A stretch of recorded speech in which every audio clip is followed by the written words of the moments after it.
اللہ تعالیٰ قرآن میں کہتے ہیں میں نے انسانوں کو بنایا لیعبدون تاکہ وہ میری عبادت کریں۔ پبلک کہتی ہے کہ اللہ نے ہمیں بنایا، بنا کے وہیں چھوڑ دیا، اب ہم اخپل طریقے سے زندگی گزاریں گے، اپنی مرضی کی زندگی گزاریں گے۔ یہ پبلک کا اللہ سے اختلاف ہے۔ سمجھتے ہو کہ نہیں سمجھتے؟ اختلاف ہوتا ہے نا بھائی، دو اسکالرز کا اختلاف ہوتا ہے، دو ڈاکٹروں کا اختلاف ہوتا ہے۔ ایک ڈاکٹر کہتا ہے اس کے لیے یہ میڈیسن ہونی چاہیے، دوسرا ڈاکٹر کہتا ہے یہ والی میڈیسن ہونی چاہیے۔ ایک حکیم آئے گا وہ کہے گا ہونی نہیں چاہیے، تمام دوائیں بچوں کی پہنچ سے دور رکھیں۔ ایک حکیم کہے گا یہ ہونا چاہیے، دوسرا کہے گا یہ ہونا چاہیے۔ کوئی کہے گا نواز شریف کو آنا چاہیے، کوئی کہے گا عمران خان کو آنا چاہیے، کوئی کہے گا کسی کو نہیں آنا چاہیے، اور کوئی کہے گا آئے گا بھائی آئے گا، کوئی نہ کوئی تو آئے گا۔ وہ ٹینشن سے بچنے کے لیے وہ میں ہوں۔ پورے پاکستان میں ایک ایسا واحد شخص ہوں جس نے ٹینشن سے بچنے کے طریقے کافی حد تک نکال لیے ہیں۔ ٹینشن تو پھر بھی ہوتی ہے کہیں نہ کہیں، لیکن میں سیاست کی ٹینشن نہیں لیتا۔ ہمارے ہاں لوگ پاگل ہوئے جا رہے ہیں، اسٹیبلشمنٹ نے یہ کر دیا، الیکشن میں سسٹم نہیں شسٹم تھا، اب صحیح ہوا ہے، شکر ہے۔ ایکو ختم کریں اس کا۔ لوگ ٹینشن میں پاگل ہوئے جا رہے ہیں، یہ کیا ہو رہا ہے، یہ ڈالر کہاں جا رہا ہے، یہ کیوں ہو رہا ہے، فلانا ہو رہا ہے، ڈمکانا ہو رہا ہے، اس کو آنا چاہیے، اس کو نہیں آنا چاہیے۔ ہم نے نعرہ ہی وہ لگایا کہ آئے گا بھائی آئے گا، کوئی نہ کوئی تو آئے گا۔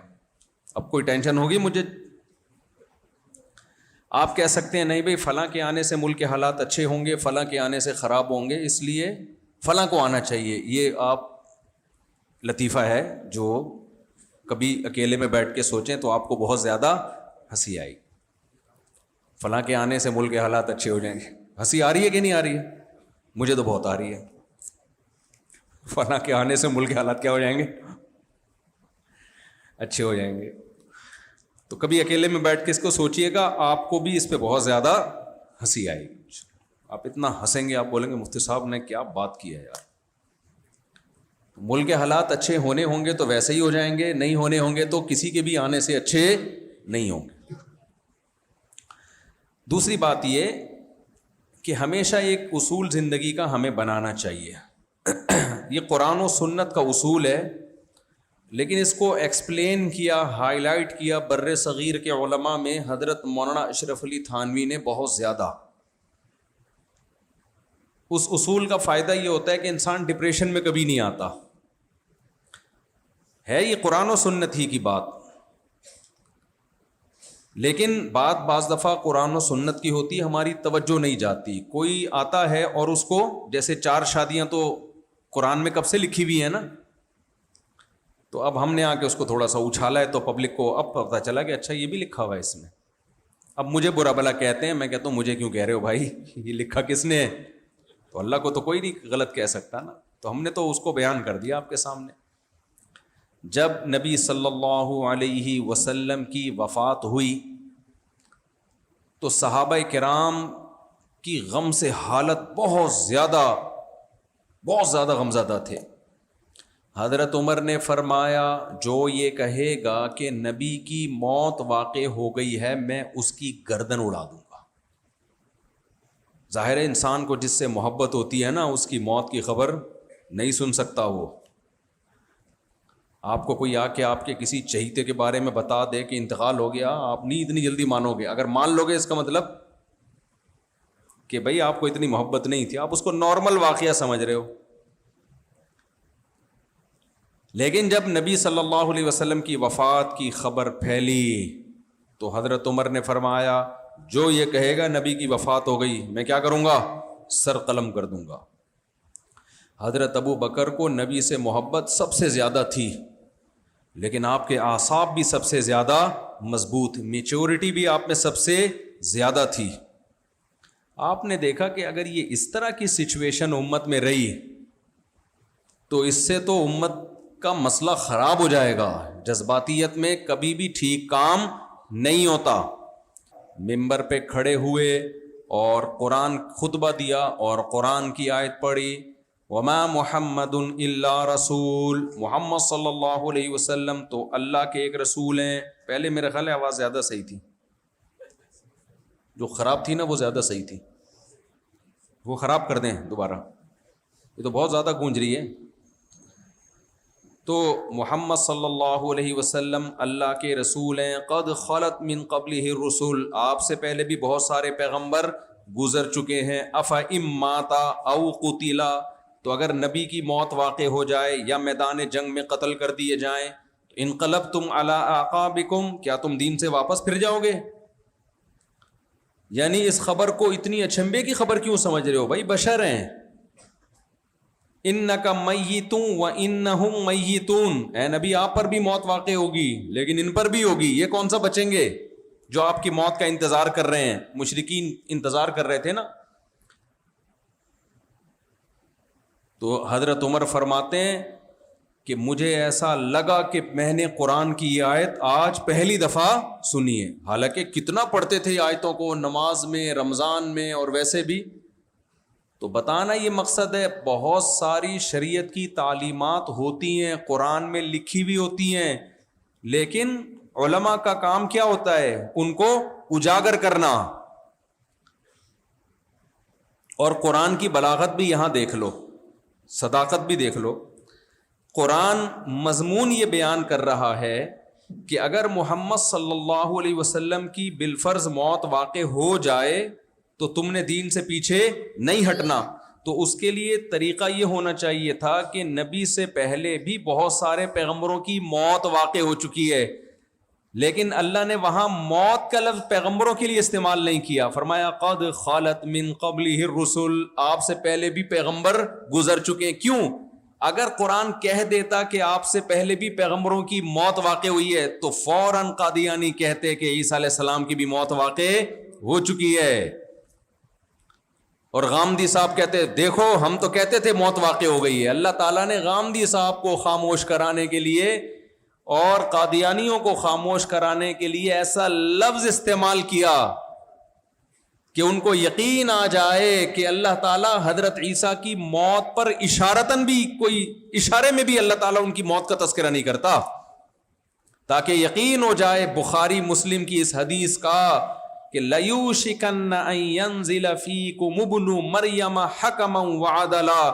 نبی صلی اللہ علیہ وسلم نے ارشاد فرمایا تم پر ضرور بھی ضرور عیسیٰ ابن مریم نازل ہوں گے. بل رفعہ اللہ الیہ، بلکہ ما قتلوہ، اللہ کہتے ہیں عیسائیوں نے، بنی اسرائیل نے عیسیٰ کو قتل نہیں کیا. وما صلبوہ، یہ دوسری تلوار غامدی کے نظریے پر، غامدی صاحب کے. قرآن کے الفاظ دیکھو، یہ تلوار ہے. ما قتلوہ، اللہ کہتے ہیں انہوں نے عیسیٰ کو قتل نہیں کیا. وما صلبوہ، عیسیٰ کو سولی پہ نہیں لٹکایا. تو پھر ہوا کیا؟ اللہ بل رفعہ اللہ الیہ، اللہ کہتے ہیں بلکہ ہوا یہ ہے کہ اللہ نے آپ کو اپنی طرف اٹھا لیا. اس سے زیادہ کیا وضاحت ہوگی میرے بھائی حضرت عیسیٰ کی حیات پر؟ گھمانا پھرانا چاہو تو بھائی بیٹھ کے گھماتے رہو آیتوں کو. ایکچولی کر کے نا آج کل اتنے سارے اسکالرز آ رہے ہیں، ایکچولی یوں اور ایکچولی پردے کا حکم تو ایکچولی اس لیے، ایکچولی کر کے پوری شریعت کی ایسی کی تیسی کر دی ہے. یہ ایک بہت بڑا مسئلہ بن چکا ہے کہ قرآن و حدیث سمجھے کس سے ہم. یہ بہت بڑا مسئلہ بن چکا ہے. اس لیے ہر شخص اچھے لیبل لگا کے منجن بیچ رہا ہے. میں ابو حنیفہ کو نہیں مانتا، میں امام شافعی کو نہیں مانتا، میں قرآن و سنت کو مانتا ہوں. تو بھائی قرآن و سنت کو ماننے کے دعوے کرنے والے تو سینکڑوں ہیں. تو لوگ کہتے ہیں جس کی بات آپ کو قرآن و سنت پہ لگے کہ یہ صحیح کہہ رہا ہے. جو شخص جس فیلڈ میں ماہر ہی نہیں ہوتا اس کے کچھ لگنے کا اعتبار ہوتا ہے. جو دعویٰ کر رہے ہیں ان کو اگر لگ رہا ہے نا تو اس کو کچھ اور لگ رہا ہے، اس کو جو اسٹڈی کر کے بیٹھے ہوئے ہیں اس کو کچھ اور لگ رہا ہے، اس کو کچھ اور لگ رہا ہے، اس کو کچھ اور، وہی نہیں متفق ہو پا رہے تو پبلک کیسے متفق ہوگی کسی ایک چیز پہ؟ ادھر سے فتویٰ آئے گا جبری طلاق نہیں ہوتی، اس سے فتویٰ لوگے جبری طلاق ہو جاتی ہے. اس سے فتویٰ آئے گا نشے میں طلاق نہیں ہوتی, وہ کہے گا نشے میں طلاق ہو جاتی ہے. اس سے فتویٰ لوگے کہ عورتیں صفا مروہ میں دوڑیں گی, وہ فتویٰ دے گا عورتیں صفا مروہ میں نہیں دوڑیں گی. ادھر سے فتویٰ لوگے عورتیں مردوں کی طرح نماز پڑھیں گی, وہ کہے گا عورتیں سمٹ کے نماز پڑھیں گی. ادھر سے فتویٰ لوگے ٹوپی پہننا سنت ہے, وہ کہے گا ٹوپی پہننا بدعت ہے, وہ فلانا. تو اس سے نتیجہ کیا نکلے گا؟ امت کی ایسی کی تیسی. تو آپ کے پاس گھوم پھر کر اس کے علاوہ کوئی آپشن نہیں ہے کہ بھائی جو صدیوں سے متواتر فقہ چلا آ رہا ہے, چاروں فقہ جو مدون ہے, ان میں سے کسی ایک کو اختیار کرنے کے علاوہ آپ کے پاس کوئی آپشن بچتا نہیں ہے. بیڑا غرق ہو جائے گا. ورنہ جو طریقہ صدیوں سے چلا آ رہا ہے, جس پہ امت کامیابی سے چلی ہے, اس کے علاوہ آپ کے پاس کوئی آپشن نہیں ہے. اور پھر وہ میرا ٹاپک نہیں ہے لیکن بات آ گئی ہے تو لوگ کہتے ہیں قرآن حدیث کو مانتے ہیں. یار ابو حنیفہ کیا تورات و انجیل کو مانتے تھے کیا؟ امام شافعی کیا زبور کو مانتے تھے؟ انہوں نے زبور کو دیکھ کے فتوے دیے ہیں. وہ تو قرآن و سنت ہی کی ریسرچ ہے. ابھی کل ایک صاحب کا کلپ نظر سے گزرا, وہ کہہ رہے ہیں کہ یہ جو مقلد لوگ ہیں نا, ان کا یہ نظریہ ہے, اور امام کرخی کا حوالہ دیتے ہیں اکثر لوگ, کہ مقلد کو اگر قرآن و سنت اپنے امام کے قول کے خلاف نظر آئے تو وہ قرآن و سنت چھوڑے گا, امام کا قول لے گا. یہ بہت پیش کیا جاتا ہے. سوال یہ پیدا ہوتا ہے, امام کرخی کی جس عبارت پر عمل نہیں ہے تو آپ وہ عبارت پیش کیوں کر رہے ہو؟ فقہ حنفی میں ایسا ہوتا نہیں ہے کہ قرآن و سنت کے خلاف ابو حنیفہ کا قول آیا تو حنفیوں نے ابو حنیفہ کو لے لیا, قرآن و سنت کو چھوڑ دیا. اس کی تو بیسیوں مثالیں ہیں کہ وہاں قرآن و سنت کو لیا ہے, امام صاحب کے قول کو چھوڑ دیا. خود مشائخ یہ کام کر چکے ہیں. ہم کہتے ہیں عوام کے یہ کام نہیں ہے, کیونکہ عوام کو لگتا ہے کہ قرآن و سنت کے خلاف ہے, حقیقت میں قرآن و سنت کے خلاف ہوتا نہیں ہے. یہ بالکل ایسا ہی ہے جیسے لوگ ہمیں قبر پرست کہتے ہیں, فلاں کتاب میں لکھا ہے یوں. بھائی عملی طور پر کیا قبروں پہ آپ کو علماء دیوبند بیٹھے ہوئے نظر آ رہے ہیں؟ عملی طور پر ہمارے جتنے اکابر ہیں کسی کی قبر ایک بالش سے اونچی نہیں ہے. ہمارے اکابر نے تبلیغی جماعت بنائی, تبلیغی جماعت نے لوگوں کو قبر پرست بنایا یا قبر پرستی سے ہٹایا ہے؟ 100% ہٹایا ہے. جتنا قبر پرستی کے خلاف تبلیغی جماعت کا کام ہے, ہزاروں اسکالر مل کے 100 سال بھی محنت کرے نا تو اس لیول کا کام نہیں ہو سکتا. تو جن لوگوں نے کام کیا انہیں کو قبر پرست کہا جا رہا ہے. تو خیر یہ ٹاپک نہیں ہے, کہاں سے کہاں ہم نکل لیے. وہ تو چونکہ غامدی صاحب کی بات آئی, حضرت عیسیٰ کا حیات کا, انہوں نے حضرت عیسیٰ کی حیات کا انکار کیا نا انہوں نے. تو قرآن میں بہت واضح ہے, وما قتلوہ, اللہ کیا کہتے ہیں, انہوں نے عیسیٰ کو قتل نہیں کیا. وما صلبوہ, اور انہوں نے سولی پر نہیں لٹکایا. ولکن, اے اللہ پھر ہوا کیا, اللہ فرماتے ہیں شبہ لہم, ان کے لیے معاملہ مشتبہ کر دیا گیا. کیونکہ سوال پیدا ہوتا ہے نا بھائی پھر سولی پر لٹکا کون تھا؟ کیونکہ یہ تو عیسائیت میں تواتر کے ساتھ ہے کہ حضرت عیسیٰ علیہ السلام سولی پہ لٹک کے جان دے کے سب کا کفارہ ادا کر دیا انہوں نے. تو وہ کیا ہوا تھا؟ کیا متواتر خبر جھوٹی ہو سکتی ہے؟ نہیں ہو سکتی. تو اللہ کہتے ہیں نہ قتل کیا نہ سولی پہ لٹکایا. اے اللہ پھر یہ جو خبر چلی آ رہی ہے صدیوں سے, سینکڑوں سے, ہزاروں لوگوں تک کہ لٹکایا گیا تھا, وہ کیا تھا؟ اللہ کہتے ہیں عیسیٰ نہیں تھے. شبہ لہم, ان کے لیے معاملہ مشتبہ کر دیا گیا. مشتبہ معاملہ کب ہوتا ہے؟ جب کنفیوژن ہو, بھائی ہم نے پتہ نہیں کس کو لٹکایا ہے, وہی تھے یا کوئی اور تھے. وَإِنَّ الَّذِينَ أُوتُوا الْكِتَابَ وَإِنَّ الَّذِينَ اخْتَلَفُوا فِيهِ لَفِي شَكٍّ مِّنْهُ, ابھی تک شک میں پڑے ہوئے ہیں. عیسائیت میں اس میں بڑا اختلاف رہا ہے, تبھی آپ عیسائیوں کے بہت سارے اس میں مختلف عقیدے ہیں. بر رفعہ اللہ الیہ, پھر اللہ صحیح میں تو بتا کے ہوا کیا ہے. اللہ کہتے ہیں میں نے ان کو اپنی طرف اٹھا لیا. اب یہاں درجہ بلند کرنا یہ کسی بھی طرح بھی یہ مطلب بولو نہیں بنتا کہ درجہ بلند کیا ہم نے ان کا, یہ بنتا ہی نہیں ہے مطلب. اب بات چل پڑی ہے تو ہم تو آپ کو بتائیں نا بھائی, ٹاپک کے درمیان اگر قیام و طعام مختلف ٹاپک آتے رہیں تو میں چلا دیتا ہوں. آپ نے کون سے ایم اے اسلامیات کی پیپر کی تیاری کرنی ہے کہ ٹاپک سے ہٹنے پر گورنمنٹ نے ہمیں پابندی لگائی ہے اور آپ کو ایک لیکچر دیا گیا ہے کہ اس پہ آپ کا کل امتحان ہے, تو بھائی جو فائدے کی بات اگر بیچ میں آ رہی ہو تو پارسل کرنے میں کوئی حرج نہیں ہے. اور میں نے دیکھا ہے کہ جو علمی باتیں ٹاپک سے ہٹ کے بیان میں آتی ہیں وہ اسی وقت پارسل کر دو تو فائدہ ہوتا ہے, الگ سے ان پہ بیان نہیں ہوتا پھر بیٹھ کے. ایک اور بات پارسل کر دیتا ہوں, یہ جو معراج ہے نا, معراج نبی صلی اللہ علیہ وسلم کی, یہ بھی جسم کے ساتھ ہوئی ہے. آج کل بہت سے اسکالر جناب غامدی صاحب سمیت وہ یہ کہتے ہیں کہ جسم کے ساتھ نہیں ہوئی بلکہ یہ کیا تھا بھائی, خواب. اور دلیل میں وما جعلنا الرؤيا التي أريناك إلا فتنة للناس والشجرة الملعونة في القرآن, یہ آیت پیش کی ہے. رؤیا عربی میں قرآن میں رؤیا کا لفظ خواب پہ آیا ہے. رؤیا کا لفظ کا اطلاق قرآن میں, رؤیا کا لفظ کس کو کہا گیا ہے؟ خواب کو.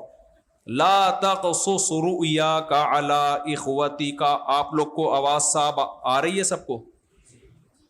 مجھے تو نہیں لگ رہا کہ آ رہی ہے. اچھا, یوسف علیہ السلام کو جب خواب آیا تو یعقوب علیہ السلام نے ان سے کہا لا تقصص رؤیاک, اے یوسف اپنا خواب اپنے بھائیوں کو مت سنانا.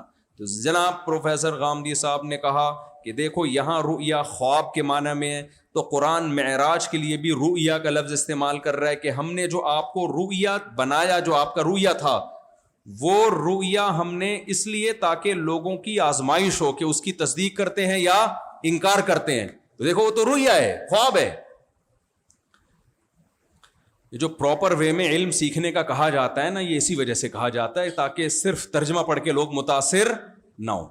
ہر چیز کا پراپر علم ہوتا ہے. یہ ایسا ہی ہے جیسے کووڈ جن دنوں میں آیا تھا نا, کرونا, تو بہت سے لوگوں نے کچھ ڈاکومنٹریز دیکھ کے کہا کہ یہ تو وہی کرونا ہے جس کی پہلے سے موویاں بن چکی ہیں, یہ تو سب ایک سازش ہے, یہ وہی کرونا ہے بھائی, اب کچھ کرو نہ کرو نہ, لیکن یہ ہے وہی کرونا.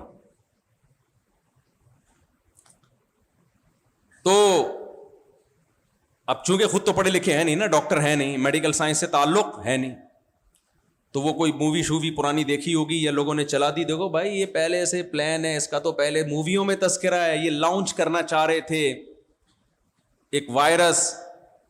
میں نے ڈاکٹروں سے پوچھا, ڈاکٹروں نے بولا بھائی کرونا وائرس تو بہت پرانا ہے, کراؤن سے نکلا ہے یہ. کچھ وائرس ایسے ہوتے ہیں جن کے سینگ ہوتے ہیں کراؤن کی طرح نا, یہ جو ہے نا تاج ہوتا ہے نا بادشاہوں کو, اس میں سینگ نکلے ہوئے ہوتے ہیں, تو یہ اس طرح کا وائرس ہوتا ہے جس کی اس طرح کی شکل ہوتی ہے, تو اس لیے اس کو کراؤن سے بنایا گیا ہے, یعنی اس کے لفظ وہاں سے لیا گیا ہے. تو یہ تو بہت پرانا وائرس ہے, لیکن اب جو بیماری کی شکل میں وائرس آیا, چونکہ اس کے بھی یہ ہے اسی قبیلے سے, اس لیے اس کو اسی لفظ سے تعبیر کیا گیا. اس کا یہ مطلب نہیں تھا کہ اس کا پچھلی موویوں میں تذکرہ موجود ہے. تو ڈاکٹروں سے پوچھا تو وہ بتائیں گے. تو جو میڈیکل سائنس فیلڈ کا ماہر نہیں ہے اس نے اس پہ کتنا پروپیگنڈا کیا ہے, کچھ بھی نہیں ہے, ڈرامہ ہے, اور پہلے سے فلمیں آ رہی تھی وغیرہ وغیرہ. تو بھائی ہر چیز میں جب تک آپ پراپر وے میں علم حاصل نہ کرو, آپ بات کرنے کے اہل نہیں ہوتے.